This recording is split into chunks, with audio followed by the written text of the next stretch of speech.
किसी ने क्या खूब कहा है कि आरज़ू होनी चाहिए किसी को याद करने की, लम्हे अपने आप मिल जाते हैं। कौन पूछता है पिंजरे में बंद पंछियों को, याद वही आते हैं जो उड़ जाते हैं। दोस्तों, रात्रि का समय था।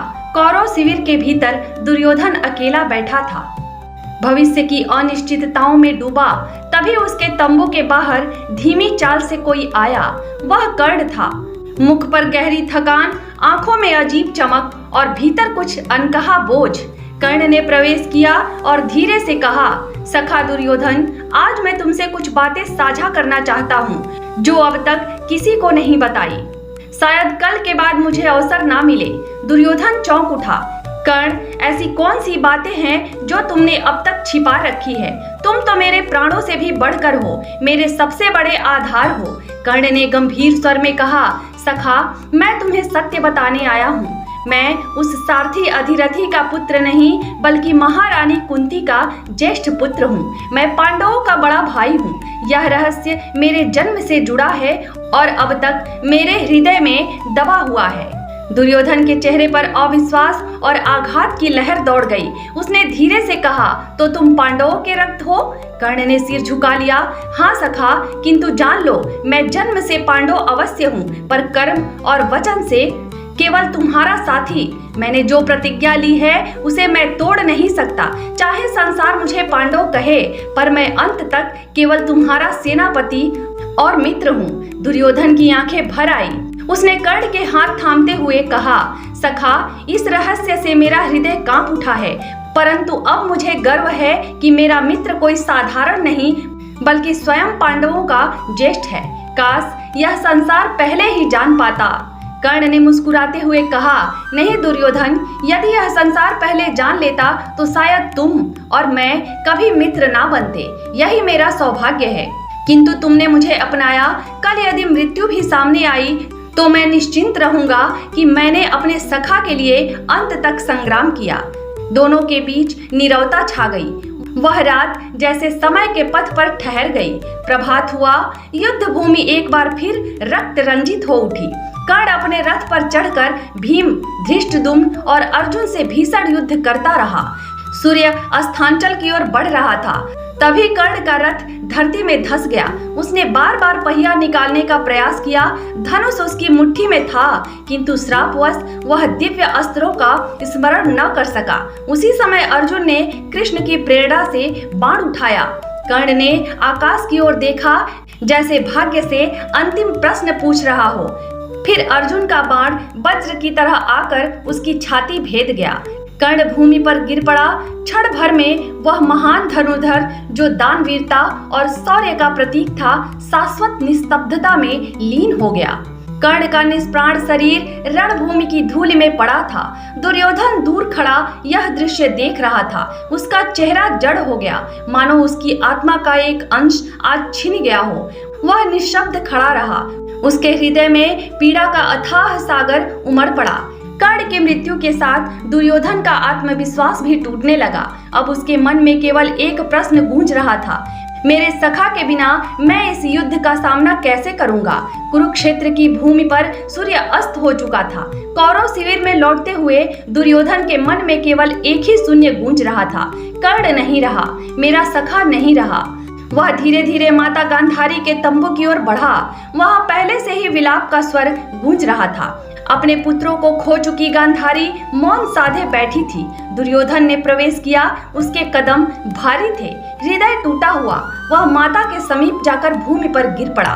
गांधारी ने उसके चेहरे पर हाथ फेरते हुए पूछा, पुत्र दुर्योधन, आज तेरे मुख पर छाया यह गहन शोक क्यों है? किसका प्राण छिन गया? दुर्योधन की आंखों से आंसू छलक उठे। माता, आज मेरे जीवन का सबसे बड़ा आधार मुझसे छिन गया। कर्ण मेरा सखा, मेरा कवच, मेरा प्राण आज रणभूमि में गिर पड़ा। गांधारी स्तब्ध रह गई। उसकी मुंह का आंखों से आंसू बहने लगे। उसने धीरे धीरे कहा, तो वह महान आत्मा भी काल के अधीन हो गया, जो तेरे लिए धर्म की सीमा तक लांघने को तैयार था?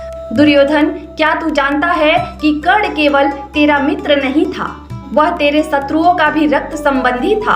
दुर्योधन ने विस्मय से देखा। माता, आप यह कैसी बातें कर रही हैं? गांधारी ने भारी स्वर में कहा, हाँ पुत्र, कर्ण पांडवों का ज्येष्ठ भ्राता था, कुंती का पुत्र, सूर्य का अंश, पर उसने तुझे ही अपना सखा चुना और उसी के लिए अपने जीवन का हर श्वास अर्पित कर दिया। यह उसका तप था, उसकी निष्ठा थी। दुर्योधन की आंखों से अश्रुधारा बह निकली। उसने कहा, माता, यह रहस्य मुझे भी पता था, पर कर्ण ने अंतिम क्षण तक मुझे विश्वास दिलाया कि चाहे उसका जन्म कहीं भी हुआ हो, उसका धर्म केवल मेरे साथ है। अब उसके बिना मैं शून्य हो गया हूँ। मेरे युद्ध का अस्त्र टूट चुका है, मेरे मन का बल नष्ट हो गया है। गांधारी ने अपने हृदय को थामते हुए कहा, पुत्र, यह युद्ध अब केवल पराजय और मृत्यु की ओर बढ़ रहा है।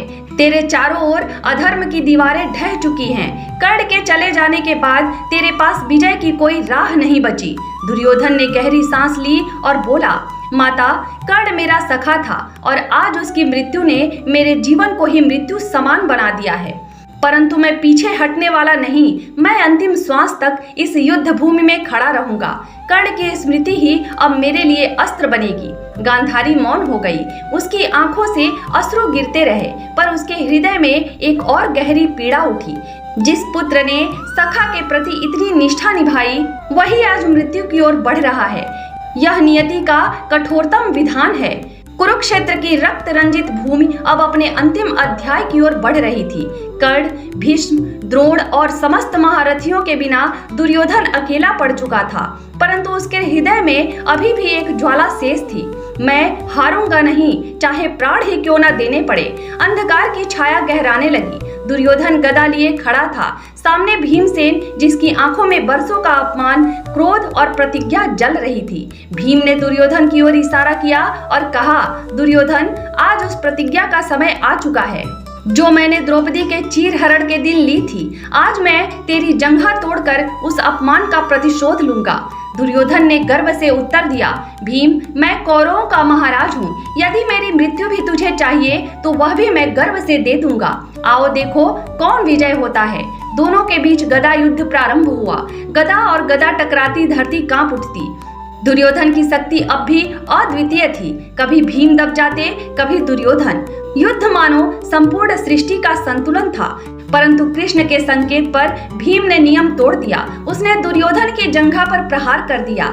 वह एक आघात दुर्योधन के लिए प्राणांतक सिद्ध हुआ। दुर्योधन भूमि पर गिर पड़ा। उसका शरीर टूटा, किंतु नेत्रों में अब भी अहंकार और अपराजय ज्वाला थी। उसने अंतिम स्वर में कहा, मैं पराजित अवश्य हुआ हूँ, परंतु कौरवों की कीर्ति सदा अमर रहेगी। अर्जुन के बाण, भीम की गदा, कृष्ण की चाल, इन सबसे जूझकर गिरा हूँ मैं। यह मृत्यु मेरे लिए अपमान नहीं है। और फिर धीरे धीरे उसकी आंखें मुद गई। कुरुक्षेत्र में कौरव साम्राज्य का दीप बुझ चुका था। जब यह समाचार गांधारी तक पहुंचा तो उसका हृदय चित्कार कर उठा। उसने अपनी आंखों की पट्टी पर हाथ रखा और आकाश की ओर पुकार उठी, हे कृष्ण, तुमने यह सब होने दिया। तुम सर्वशक्तिमान होकर भी मौन रहे। तुम्हारी उपस्थिति में मेरे 100 पुत्र काल के गाल में समा गए। इसलिए मैं तुझे श्राप देती हूँ, जैसे मेरा वंश आज नष्ट हुआ है, वैसे ही तेरे यदुवंश का भी नाश होगा। तू भी अपने ही कुल को आपस में विनाश करते देखेगा। कृष्ण मौन रहे। उसके मुख पर करुण मुस्कान थी। उन्होंने केवल इतना कहा, माता, जो होना था वही हुआ। धर्म की स्थापना के लिए यह विनाश आवश्यक था। आपका श्राप भी सत्य होगा, क्योंकि यही काल का विधान है। गांधारी के अश्रु बहते रहे और उस श्राप ने भविष्य की ओर मार्ग बना लिया। रणभूमि अब शांत हो चुकी थी। कौरव वंश का अंत हो चुका था। दुर्योधन, कर्ण, भीष्म और द्रोण जैसे योद्धा इतिहास बन गए। कुरुक्षेत्र की धूल में केवल यही प्रश्न गूंज रहा था, क्या यह विजय थी या संपूर्ण मानवता की हार? कर्ण और दुर्योधन का संबंध महाभारत के सबसे भावुक, रहस्यमयी, प्रेरक कथाओं में से एक है। यह केवल मित्रता की गाथा नहीं, बल्कि त्याग, निष्ठा और जीवन के कठोर सत्य को दर्शाने वाली कथा है। एक दिन अर्जुन और कर्ण के बीच धनुर्विद्या की प्रतिस्पर्धा हुई। अर्जुन ने जब अपनी अद्भुत कला दिखलाई तब पूरी सभा आश्चर्य में डूब गई। तभी कर्ण ने आगे बढ़कर अर्जुन से कहा, यह कला केवल तुम्हारे लिए नहीं बनी, मैं भी इसे कर सकता हूँ। उसने अर्जुन की तरह ही लक्ष्य भेदा। सभा में हलचल मच गई।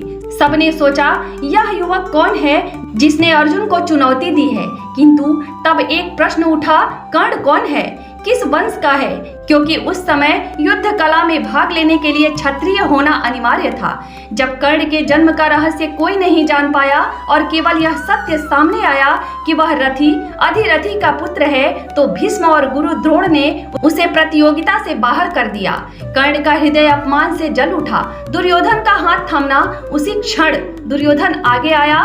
उसने कर्ण का हाथ पकड़कर घोषणा की, यदि समस्या यह है कि कर्ण क्षत्रिय नहीं है तो आज से मैं इसका समाधान करता हूँ। मैं इसे अंग देश का राजा घोषित करता हूँ। अब यह क्षत्रिय है और अर्जुन का प्रतिद्वंदी भी। सभा में सब स्तब्ध रह गए। कर्ण की आंखों से आंसू बह निकले। यह क्षण था जब एक अपमानित युवक को पहली बार किसी ने सम्मान दिया। उसी दिन से कर्ण ने दुर्योधन के प्रति अपने जीवन का हर श्वास अर्पित कर दिया। उसने मन ही मन प्रतिज्ञा की, जिसने मुझे मान दिया उसके लिए मैं अपने प्राण भी अर्पित कर दूंगा। वर्षों तक कर्ण और दुर्योधन साथ साथ रहे।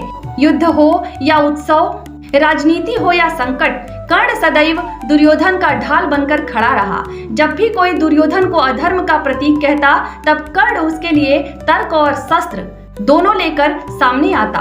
कभी कभी स्वयं दुर्योधन भी कह देता, सखा मुझे डर है कहीं मेरा मार्ग अधर्म की ओर ना चला जाए।